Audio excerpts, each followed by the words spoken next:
Good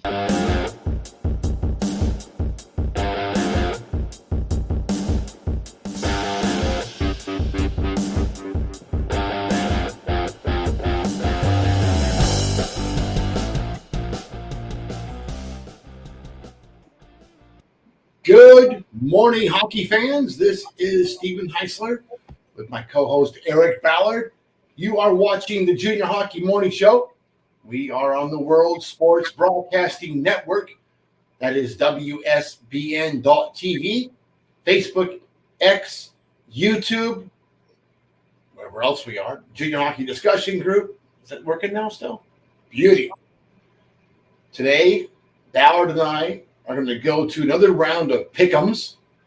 He took advantage of me last week, picked the Brahmas. I didn't think for a second he would get 4 number 1 seeds into the final. But here we are. Eric, man, you're now between the World Juniors, you're up by a game. Now we take that forward to this last round of the playoffs. You're up by a game again. I'm getting tired of this. Well, you know what, buddy? It's when you don't watch it all the time, you just get lucky once in a while. Better be lucky than good. Well, this is my constant job, probably like 120 hours a week I figured out a few weeks ago. That's a lot of hockey. And maybe I'm just too close to the fire, but in this morning's article, I talked about our rivalry that we've had. It goes back to 96, if I can remember. And you're almost like a brother to me. So that makes the rivalry even more intense. So anytime that you can get a leg up on me, it just eats at my stomach. I'm sure your brothers would say the same thing about you. Not good. So we're at it again. At the end of the day, it's been close. So it's not been a landslide for 2 years at World Junior, and now here we are. We're going to do it again. So I must be into punishment. Now, in the last round, you picked the Brahmas over the Mudbugs. With all due respect, I probably picked Shreveport because they have the craziest fans in the North American Hockey League. I really believe they would have egged my house if I had picked the Brahmas. They would have came to Florida and just tossed eggs at my cars, at my house, at my dog. So I didn't dare pick Dan over the crawdad sucking mudbug fans from Shreveport. They are out of control. I will see them next year, but I did pick them so they can't hate me for at least 5 more months. Yeah, no, I think it was easy for me. I mean, and not that I don't think that the coach in Shreveport deserves it, but Danny Wildfong's been around the game. He played. I watched him as a player in the Central League. He's done a great job down there with the Brahmas. I think sometimes down the stretch like that, experience makes a huge difference. You can keep your bench a little more calm. There's not a lot of emotional and knee-jerk reactions when maybe mistakes are made on the ice, and players feed off that at this level. So, Danny Wildfong, that was an easy pick for me. I hate to do it to you, buddy, but anybody wants to drive all the way to Wyoming, go right ahead. You know what? You're probably a longer drive and less appealing than Orlando, Florida. So there goes that. I don't know about less appealing. I would say a longer drive, but there's a lot of solitude here in the state of Wyoming, buddy.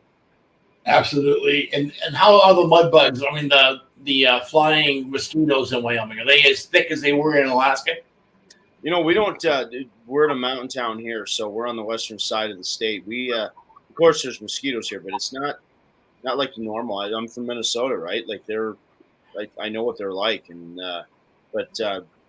We live in a valley, so when the sun goes behind the mountains, the temperature drops 10, 15, and sometimes even 20 degrees. So they don't have a very good shot of living here where we're at. So it's been the 5 years we've been here. It's been awesome. I would have thought that about Alaska, but those suckers come back every year. It's like birds there. So too much water up in Alaska, buddy. So when was the last time, and I asked this question this morning in the article, when was the last time that you can remember all 4 top seeds making it to the final? Oh, boy. That's a great data point, and I have no idea. But I would say that it hasn't happened. It probably hasn't happened ever. We're not going to go back to the 70s, but I can't remember the last time that all 4 top seeds made it all the way. And I'm sure one of the people in my group, I asked the question last night. I'm sure they're going to come back with three different occasions. But I asked another coach this morning, I asked Joe Dibble last night about it. He didn't know. Didn't ask Langer yesterday, but I'm sure he would have probably known more than anybody else. But it definitely been a while. There's always been someone to come out of the playoffs, what I remember, that wasn't the top seed going into it. So let's move forward. First game, Anchorage Wolverines versus Lone Star Brahmas. So why are you sticking so hard with Dan Wildfun and the Brahmas in this one? No, I just think, again, experience makes a difference.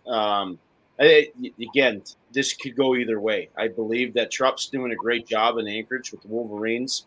They got a great ownership staff, and it's some tough, hardy hockey players that are playing up there in Alaska. So I just think right now the Brahmas are they have just a little more in the depth area for me. So I'm going to stay with the Brahmas. I have to wonder if the Brahmas aren't built to win the South Division. And I think that's what Wild Fun certainly was focused on. We have to get out of the South to get to the finals, right? But I think Anchorage is deeper. They certainly have a tremendous amount of talent through four lines, and their goaltending has been exceptional. That's why I picked Anchorage. And, Anchorage fans would throw darts at me from Anchorage to Florida if I didn't pick the Wolverines. So maybe I'm a homer for this one. I'll take that. But I'm staying with the Wolverines. Eric? You got some emotional attachment to Alaska boys, and that's good. That's good. But I think in order for me to create a little bit of distance, I have to pick the opposite. It's either I'm going to create some distance or we're gonna be deadlocked. So when Tommy sent me over my picks, I thought, you know what, I'll go the other direction for a couple picks. There you go. Let's move on to Maryland versus Minot. Minot has been a monster through the playoffs, winning by an average of 5 goals a game. I think they're plus 35 or something like that through those plus something like that. But they average about 5 goals a game in goal differential in their wins through 7 games so far. And they just dominated in the playoffs like I haven't seen before, especially out of the Central Division, which has been a dynamically competitive division over the years. And this year has been really no exception. But Minot, for some reason, has been able to do a lot of damage this year, Eric. Yeah, Cody's done a great job this year. I mean, they're dismantling some teams with some some heavy scores. Being a former coach, I don't consider myself a coach all the time now, but I think with the Minot team having as many college commitments that are being announced, I think that weighs a little bit on the overall trajectory a little bit, maybe, and maybe I got a gut feeling that it might just be a little bit of a distraction for some of his better top players, but Maryland's been playing really, really good. Like that team might be the team to beat. I mean, they might end up in the Robbie and take some flesh away from some other teams. So I like Cody. He's done a great job in Minot. I really truly believe that they're going to fall to Maryland on this one. Maryland was the first team from the East to win a Robinson Cup last year, and we know how hard it is to win that cup back-to-back because you lose a lot of players during the offseason. You graduate players, other players move on to different levels of play. But I think Black Bear Sports Group, they're tying with the Youngstown Phantoms, even the Powell Islanders, and now the owner is now the commissioner of the USPHL. It says a lot for what's going on there. But even with all those advantages, it doesn't make up for a competitive environment. And I don't know if the East to this day is as competitive as the Central, but we're going to find out by the end of the weekend. Eric? Yeah, there's no question. I think that you hit the nail on the head, though. If you're playing a series between Minot and Bismarck, and you're at the VFW in Bismarck or you're at the Minot facility there's an atmosphere. You probably aren't going to get that out East. It's more of a junior environment. But you make a good point with Black Bear Sports. I think the amount of resources that Maryland has and the team, and they've established some culture winning the Robbie last year. And I mean, you're right. It's tough to win back to back. I mean, Tony Curtali and the Texas Tornado, and I think Fairbanks win back to back. St. Louis won back to back with Cooper. That's a different era, really, in the game.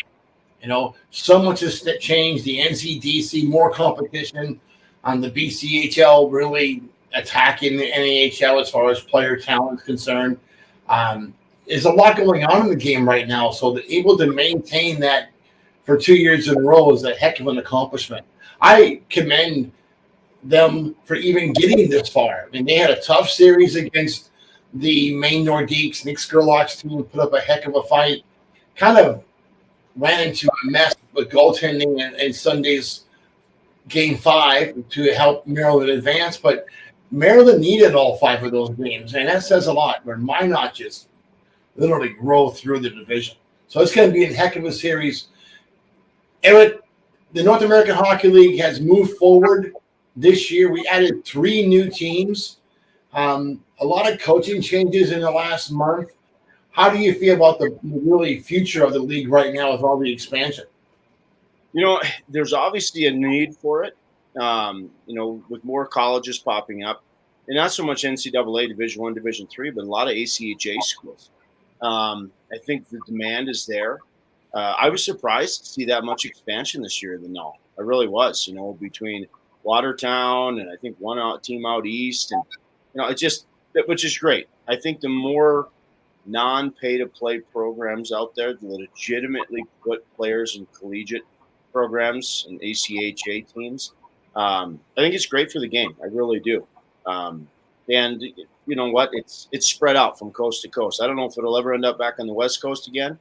As far as California, we tried it in Fresno and it didn't work for us. But I love the idea that there's more opportunities for more athletes to play a non-pay-to-play program and legitimately have an opportunity to advance their skill sets to college. So I'm excited about it.